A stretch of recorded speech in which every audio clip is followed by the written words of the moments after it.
Now, I'm very pleased to welcome back to the show two of the best horse racing handicappers that I know in Mr. Shawn Knoche and Patrick Gates from the Odds Breakers. You can follow them, I should say, at Twitter at TheGreatKnoche and at Gator Betting. Boys, here we are 2 weeks later. We got the Preakness, and it's in Baltimore, Maryland. How the heck are you guys doing this week? Shawn, I'll ask you first. I'm doing awesome. You got a beer in your hand, so you must be doing good, right? Yeah, absolutely. Look at that. Background not showing up. Need that green scheme a little better in front of me. A little Heineken Silver for race weekend here. All right, Heineken Silver. There you go. Delicious stuff. Looking forward to the meat between the bread. The Preakness Stakes. Let's go. The meat between the bread. Here we go. And Patrick, what's up, man? How about that first round of the PGA tournament? Schaffel just had a hell of a round, 62. Yeah, Shoffley loves to just go out to the lead on a Thursday, and we've seen it at the Players. We've seen it last week at the Wells Fargo. He'll choke Sunday. I've bet him too many times. He's burned me so many goddamn times. We'll see what happens with him. I mean, you still have Scheffler sitting there at 4 under. He eagles the first hole today, holes out from like 160, and you're just sitting there. You're like, fuck, here he goes again.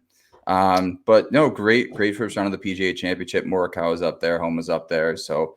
Ron rallied on the back nine, so we'll see what happens with that. But yeah, good. Another great weekend of racing here ahead. So looking forward to it. Yeah, absolutely. Now, how pissed would you be if Shoffley wins now after you don't bet him? So there you go.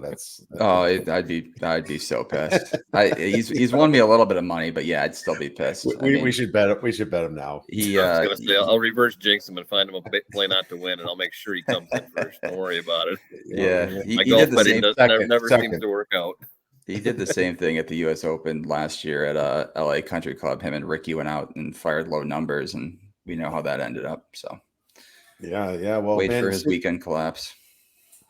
Did it rain much today? I didn't watch much. I just followed on the apps.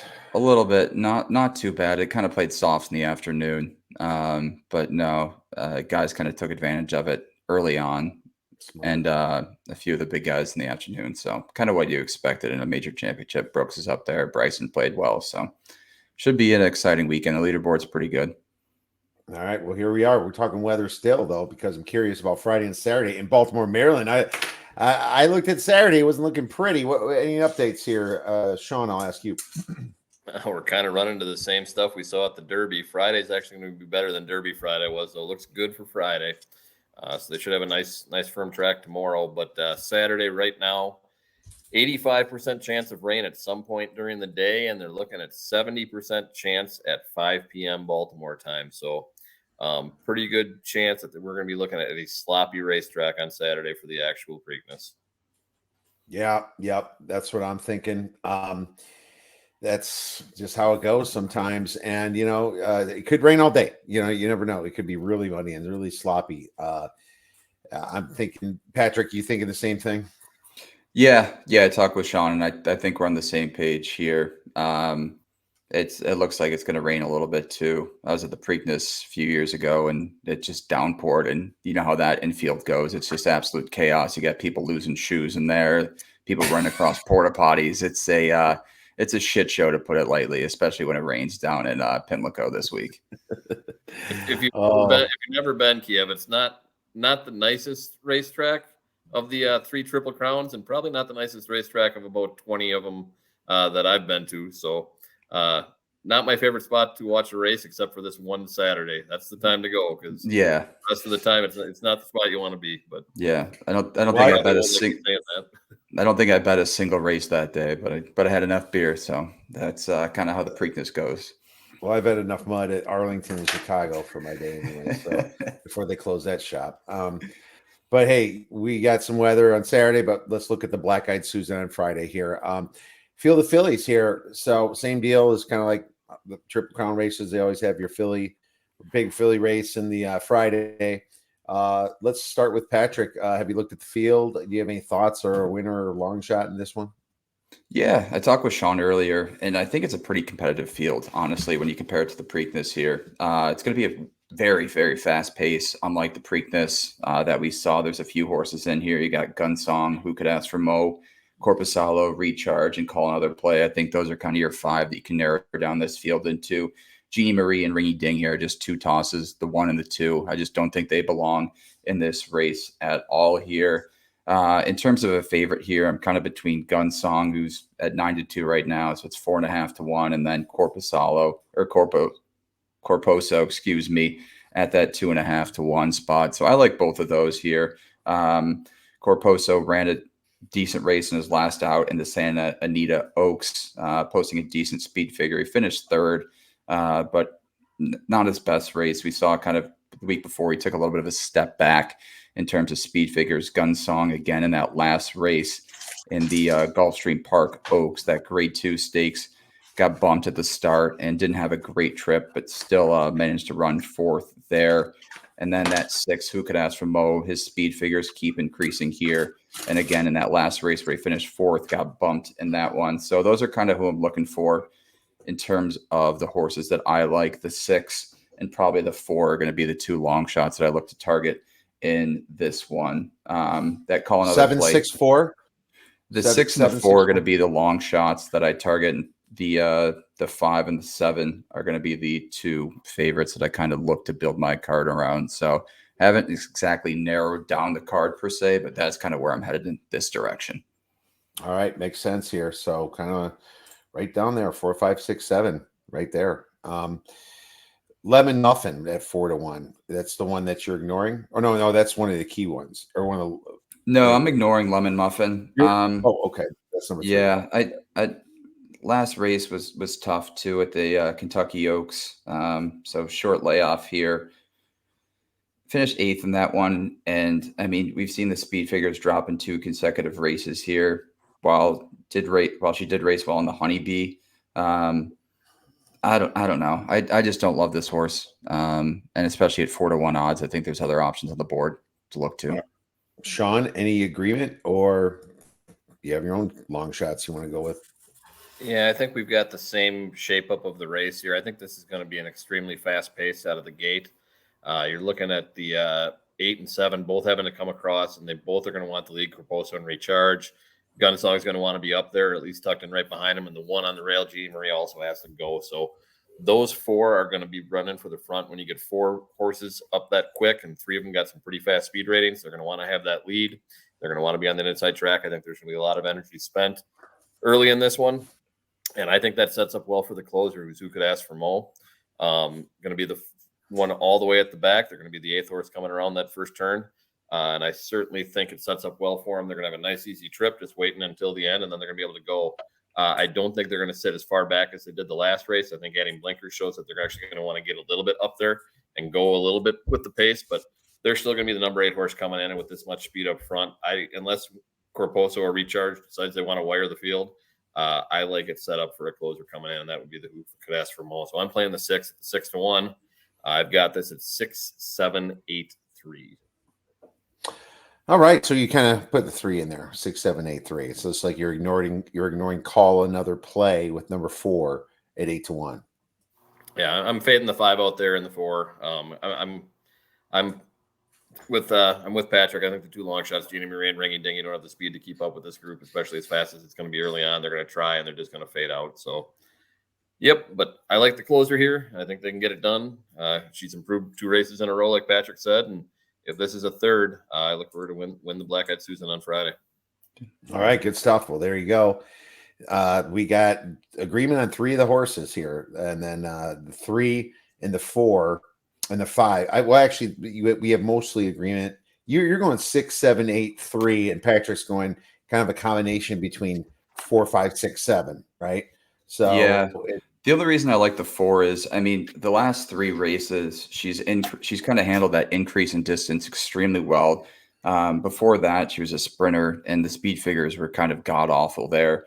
But you see in her last 3, they've kind of gone in the right direction here. And in terms of the best speed buyer, at least the 75, that's not far off kind of the top number in this field by any means. And at 8 to 1, if she can kind of take another step up in class here, I think she's live.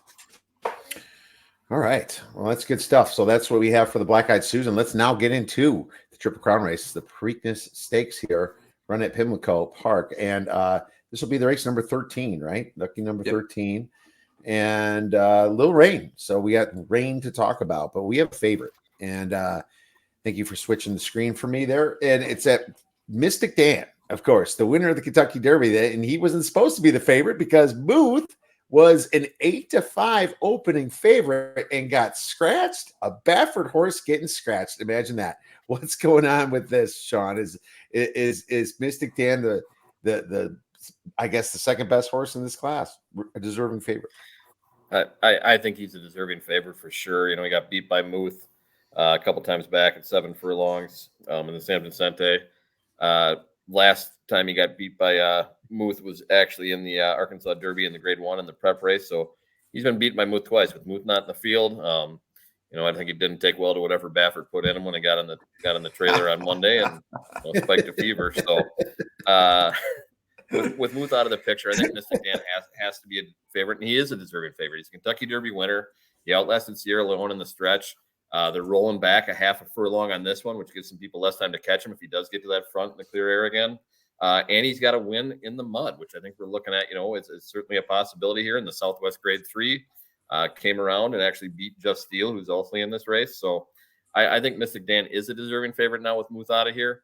I'm disappointed because Patrick and I have talked about this. We were both disappointed. We both wanted to fade Muth in this race at that price anyway, and now it just really brings down the price on a bunch of the other horses we wanted to play. So didn't work out to our advantage with Muth going bye-bye here in the Preakness. So definitely not a race that I am excited about from a betting aspect. Obviously, I want to watch it because I love horse racing. I love the Triple Crown, but from a betting aspect, it got a lot worse with Muth leaving the field here. Yeah, no doubt. It's funny. A lot of contrarian bettors like fading the Kentucky Derby winner, especially if they weren't on it, right? Yeah. That's just kind of little the thing resentment here. For sure. Little resentment. And us three idiots last show pointed out that, he's a mutter, Mystic Dan, if it's kind of wet. And the track was kind of wet. I know they wrote fast next to it on the PPs, but actually, no, that was a little bit of a wetter track, I think, on Saturday. It wasn't perfect. And we call it out and don't bet it. That's just how it works sometimes. And I kicked myself for that, but because I think I would have had the combination if I did add that. Oh yeah, the other two in the combinations for sure. Well, that Japanese horse was really interesting. I hope they bring him back for the third race in the Belmont. But let's talk about. Well, first let me talk about Mystic Dan. What's funny is that just the fact that everybody's hating on him, and I don't think he was not the best horse in the field. He had the best trip. He would have got beat, in my opinion, if the different things happen and you add another 10 yards to that race or even 5 feet to that race, he gets beat, right? But everything going for him. Yeah. He had the ideal conditions, ideal trip, like the race set up perfectly for him. It couldn't have been more ideal conditions for this horse there. Everything went right that should have went right for him to win this race. That's how it's set up. Right. But the rest of this field is what we need to talk about here. So why don't we start with that?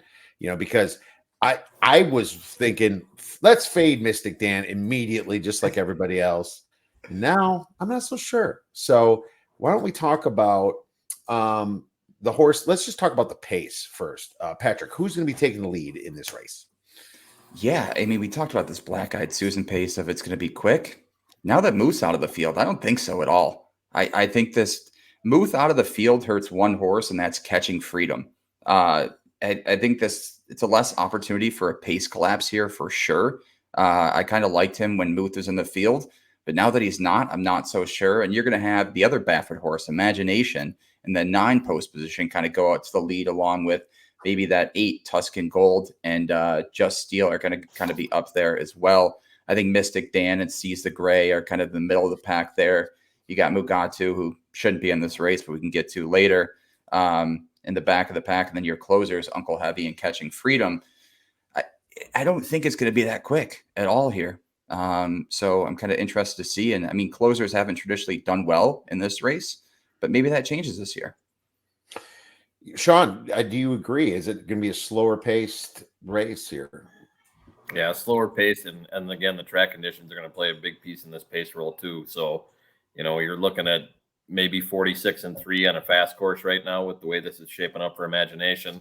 You get a mud track out there and Imagination splits to the inside and everybody else decides to tuck in, you could be looking at something like 48 flat at a half mile here very easily, which is not going to set up well for Catching Freedom. It's going to need to set up well for a stalker or somebody right behind that group. And it's also going to set up well for somebody like Imagination potentially to wire the field, because they're not going to be gassed. They're not going to have that extra second under their belt at the half mile mark already. So I think it's going to create a situation where Mystic Dan, if he's in that stalking position in a good spot, it's muddy, is going to have the closing speed here to get around the corner, get a lead, and then not be caught from behind by Catching Freedom. So that's kind of where I see it shaping up. Very similar to Patrick. I think with the mud, it's a real good Mystic Dan kind of setup again. Oh man, here we go. I actually think he might end up going 3-1 too. I don't think everyone, I know there's going to be some, I guess public money you'd call it, but it's the Preakness. It's the second part of the Triple Crown. There's going to be some people betting Mystic Dan, but I don't think it's going to be enough to take it over. I think there's going to be more money, coming up on Tucson Gold. That's what I'm starting to hear. But let's go to what we're throwing off our tickets. Shawn, let's start with you. Who are we throwing off our tickets? Who are the horses that maybe don't belong, or just someone that you don't like? Well, I'm not throwing anybody off of every ticket. Even Mugatu, who's the one that you got to look at, in exactas and tries to not play here. My Preakness is going to be an all play in my pick threes and my pick fives to close. I just think this field is wide open enough. And even Mugatu, who's the one I want to throw off because of some of the old speed ratings, he's crept up in the last couple of races in the Bluegrass, posted a 95 Equibase speed rating there. So is he in the same range as Mystic Dan putting up a 109? No, but he's also going the right direction, and he's in the neighborhood, which, as we talked about on the Kentucky Derby preview, these group of 3-year-olds, if they're getting better every single time, has the ability to go out the next time and improve themselves. They haven't hit that peak by any stretch of the imagination yet. So even Mugatu, I'm not throwing out on multi-race tickets, but Uncle Heavy, I think, has a chance to hit the board. He's won a couple of races, shown some good resistance coming down the stretch, been able to close a little bit. And if the pace does get out quick, he might have a chance. But again, with the slow pace, doesn't set up super good. So those are the two. The last one, the one that I'm really not playing anywhere, is probably Seize the Gray. I think the winner of the Pat Day Mile is a phenomenal horse. I think Dwayne Lucas played the setup the way he went in the Kentucky Derby qualifiers and realized he wasn't getting in, put him in the Pat Day instead, and was able to ride that to victory. That horse is just not on the caliber to compete with some of these other ones that are in this race, and showed in the Kentucky Derby preview races he was in. So if I got to throw out one, it's going to be Seize the Gray, followed by Mugatu.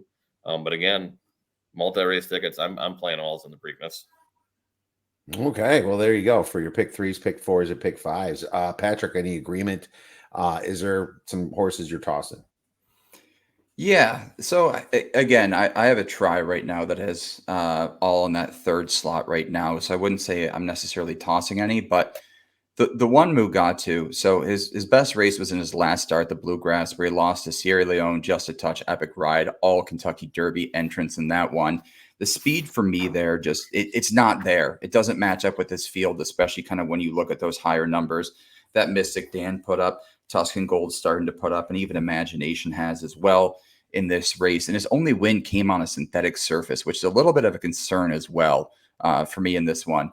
2, Uncle Heavy, where you have Irod on board for his first trip on this one.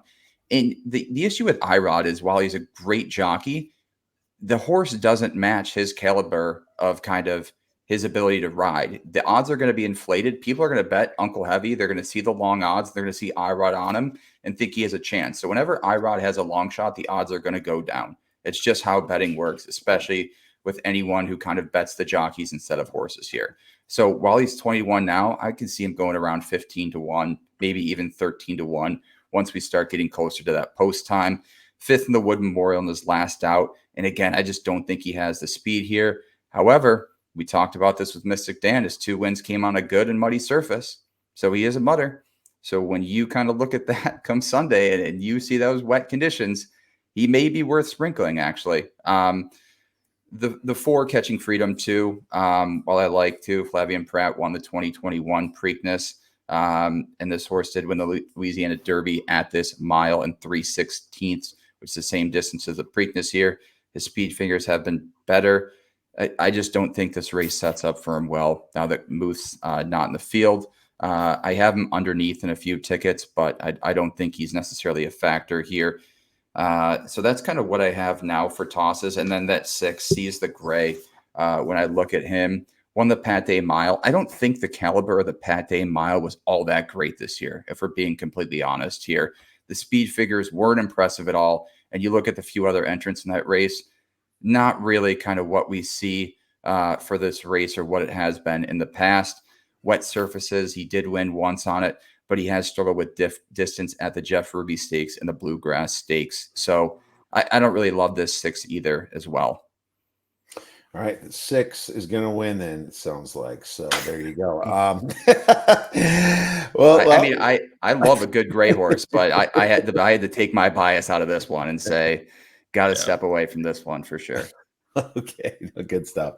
D Wayne's 88. He's one of my favorite trainers of all time, but he wants one more big win here. If he's going to be stepping away at some point, he's riding every entry he's got. He was hammering the Derby entrance this year like he hasn't for quite a while.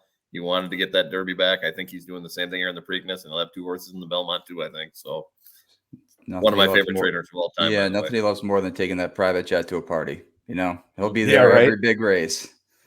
Yeah, for sure. Well, what about the long shots then, or the longer shots? Like, I'm sure you guys have some ideas on how you construct your ticket. Patrick, what we like for some of the longer odds here?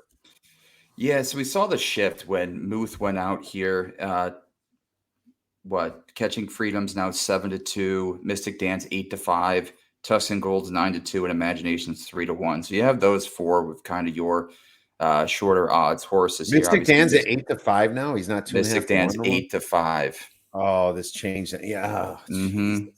So then after that is Imagination at 3-1. Catching Freedom at 3.5-1, and then Tuscan Gold at 4.5-1. So that's kind of your order of the updated odds in that standing. And then you have Just Steel, Seize the Gray at 12-1, and Uncle Heavy and Mugatu still at that 20-1 spot. So longer odds here. I gotta say, I'm kind of staying away from them. I like I said, I don't see that 1 and 2 in here. The 6 I don't really like. If you're gonna look at a double-digit horse in this, it's got to be Just Steel. Got a terrible trip in the Derby, got bumped in that one. Second in the Arkansas Derby behind Muth. He beat Mystic Dan in that race. The issue there, only 2 wins in his 12 starts there. He finished second in the Southwest Stakes with Mystic Dan won, and then he finished second in the Smarty Jones, which Catching Freedom won. But if you look at that Arkansas Derby, it just stands out. He ran so well in this race. The pace kind of was a little bit quicker, but I think he could have a chance here at 12-1. And we talked about him in the Derby. Me and Shawn did before this, and we said we were all kind of having a feeling about him in the Derby, and then he just rides out to 17th in the Derby, and now we get him at 12-1 in the Preakness in a smaller field, and it kind of sets up nicely for him. Yep, and the question is, can he handle the mud? That's the question. It looks like he took second when to Mystic Dan actually in that muddy race back in the Southwest, right? Yep. So yeah, and he got blasted coming down the stretch in that race in the mud too. That's what kind of worries me about him against Mystic Dan if they come around that corner even. But I think he's the horse that you got to look at here with the longer odds. Arkansas Derby, if you watch that race, Moose a great horse, but Just Steel was right there the entire time. He was in his hip pocket at a length and a half. Moose was able to stretch it out, I think, to 2 before the closeout, but he was right there. And if he runs that race, he wins the Preakness. But again, depends on. Let's quick talk. No, of course, absolutely. So you have agreement with possible Just Steel. Any other long shots you might? Well, I know you're going to have your some alls on your ticket, but let's just say just when you key on this race, Shawn. Yeah, I'm not touching the 1 or the 2, so or the 6. So just Steel's the only double-digit one I'm going to be looking at. You're not touching the 1, 2, or the 6. Okay, so Just Steel. What about Tucson Gold? Because I was, that's almost. I mean, he's probably at 6-1 now. He's 9-2. 9-2. Okay. Well, yeah. Okay. Yeah, that's really lightly raced. Chad Brown horse.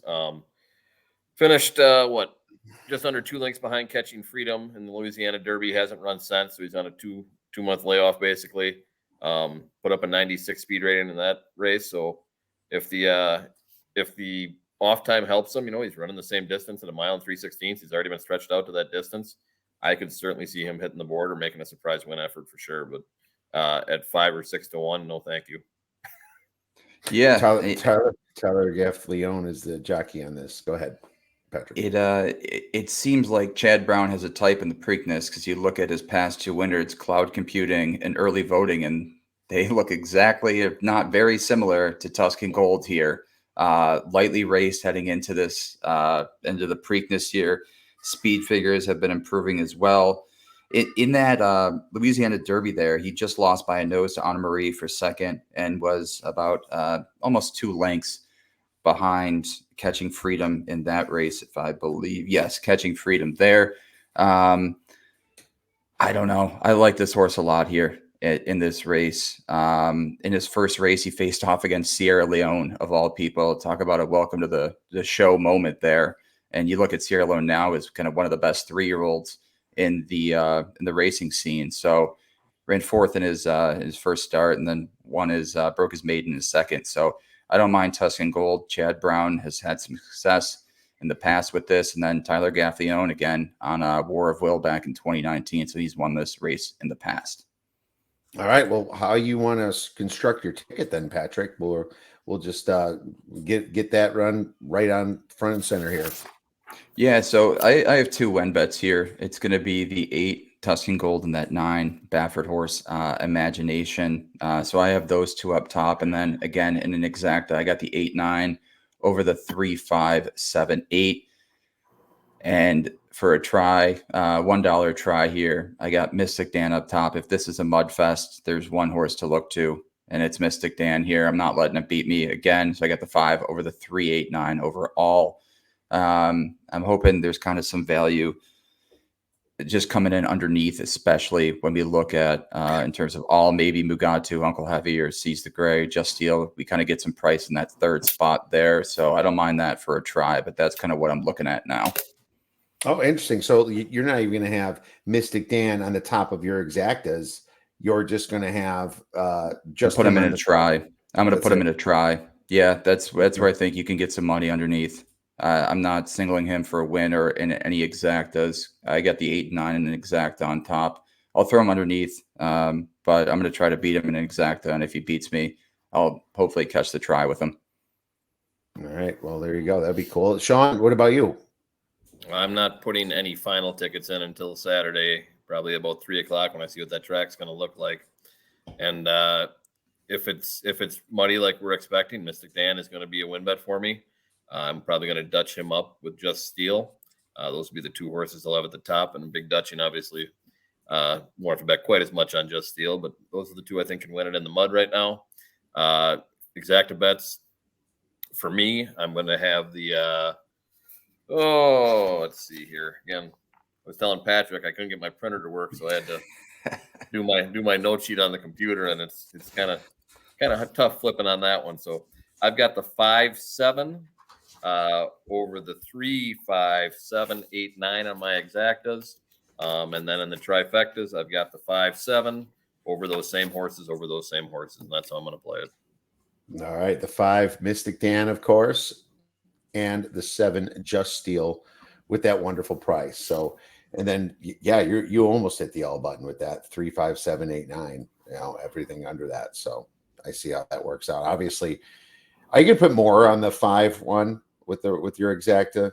You're gonna put more on the 5 and less on the 7. Right? The exact I will. The try will not. Right. And there's still going to be small tickets for me with that many horses involved. I'm going to have 2 over 5 different horses there. I'm already at a pretty heavy investment on the minimum. So, but I'll have a little more on Mystic Dan. Like I said, if it's muddy, this is his race to lose. Right. I think he's going to be the one out in front. We haven't talked much about the 3-horse Catching Freedom.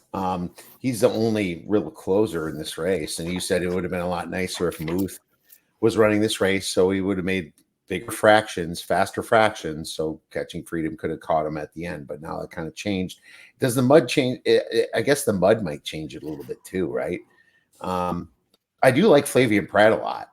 Brad Cox's horse, of course, right? I mean, how much are we, I guess, downgrading this horse? I know his pricing good. Is it 5-2 with him too? What's going on with that one, Patrick? Yeah, Catching Freedom's an interesting one. I mean, you mentioned Pratt. He won the 2021 Preakness with Rombauer. He finished 4th in the Derby there. Got a pretty good trip. Won the Louisiana Derby, at a mile and 16 and mile and 3/16, which is the same distance as the Preakness here. In that race, he beat Anna Marie and Tuscan Gold here. Speed figures have been well, but again, I think Muth not kind of setting this fast pace really, really hurts him. And then again, if the mud kind of kicks up in his closing position, he's a good horse, but it's just not a race that suits him well at all. Yeah. Shawn, you look at this. Yeah, you look at the Smarty Jones and the Louisiana Derby, the 2 races that he won. They were both super fast out of the gate. He was sitting way back at the back of the pack in 8th and 11th. The pace was up. He had plenty of closing speed to get there. If these horses aren't burnt out coming around that mile post, he's not getting home in this one. And I don't think they're going to be burnt out. I think they're going to have a nice, easy, like I said, if this is muddy, 48, and 2 maybe if it's really slow. And if it does happen to be a faster track, I could see 47 being the number at the half mile on this and a really slow pace. I think the Derby went off. Derby went off at 46 and 3. And there was a lot of logjam up front in that with everybody trying to scramble. It could have been faster. So Catching Freedom got a nice trip around, got some clear air, ended up 4th in that race. But he's got to have some speed up front for him to be able to reel some people in. And I just don't think he's going to get it here. All right, fair enough. I have a lot of agreement with you guys there. And I was kind of between Catching Freedom and the Tucson Gold, really. No, it was Just Steel. It was the 15-1. I'm going to side with the better price. I'm probably going to have 5, 7, 8 for me. I do like Tucson Gold some. Just he is lightly raced, but his buyers and his speed figures, his time form speed figures are definitely going up. Raced 3 times. And like you said, I mean, what a hell of a first race having to go against Sierra Leone. And then you win your second race and you're not looking too bad in the Louisiana Derby there. He lost a couple lengths, but this just could be his time to break loose a little bit. So kind of liking that. Not sure I'm going to construct my ticket, to be honest with you. I don't want to overinvest in this one. I think I'm just going to take it easy so I can play more pick 3s, pick 4s, and pick 5s along with Kanaki over here. I think that'd be a little fun. We'll all message each other and see what we're doing here. Make it more of a day and then just a race. So that's some good stuff here. Well, anything else we missed, guys? I got one race for you, like I had last show. Hopefully, it doesn't get scratched out of the race I'm talking about the other day this week. But Pimlico Special on Friday. Kings Barnes, the winner of 5 out of 7, took almost 9 months off after coming in 14th in the Kentucky Derby last year. He actually won the Louisiana Derby coming in. Ran on the Pegasus at Monmouth a little bit later, put up a 96. Took 9 months off, and his best 2 speed fingers coming back off the layoff as a 4-year-old.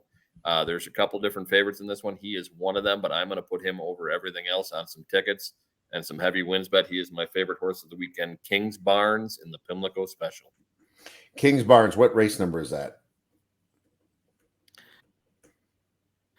I believe it is the race right before the Black Eyed Susan on Friday. Okay. So 12th.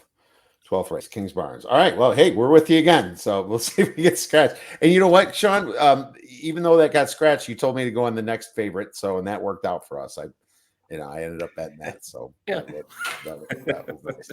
I'll take it. Hey, sometimes it's good to bet the favorites too, right? You make money on favorites too. You can't always fade them. What about you, Patrick? Anything else to add? No, in terms of an overall betting race, this Preakness Stakes doesn't look fantastic by any means. I'm more excited for the Belmont coming up. You got it at Saratoga, shorter distance than normal here, and I think we're going to see a pretty competitive field. So I'm excited for the Belmont next month. But yeah, I haven't kind of gone through the entire card of Friday or Saturday yet, but I'll put something together. Well, hope Mystic Dan wins so that Belmont becomes even more exciting. So then I'll fade him. Just please don't Yeah, rank. I Right? think we're going to see a big field at the Belmont, which I'm excited for, especially at I think Saratoga. so too. Yep. Absolutely. It's just going I to be think such a different Moose will story. end up in that race being scratched here. I think Sierra Leone's coming back. That is going to be the field we should have got at the Derby if Baffert didn't juice all his horses at a time. So it's going to be a great race at Belmont. Yeah. Is the Japanese horse coming back? I have not seen anything. Okay. Yeah, it'd be nice if Forever Young does come back too. That would be it. Bring back the party before the Breeders' Cup, right? Bring him back for this one. We'll do it. He may come back for the Breeders, if anything, if you have a feeling. Yeah, that makes But sense. It's so close on that one. All right, guys, great stuff here. Where could we get your great information this weekend, Shawn?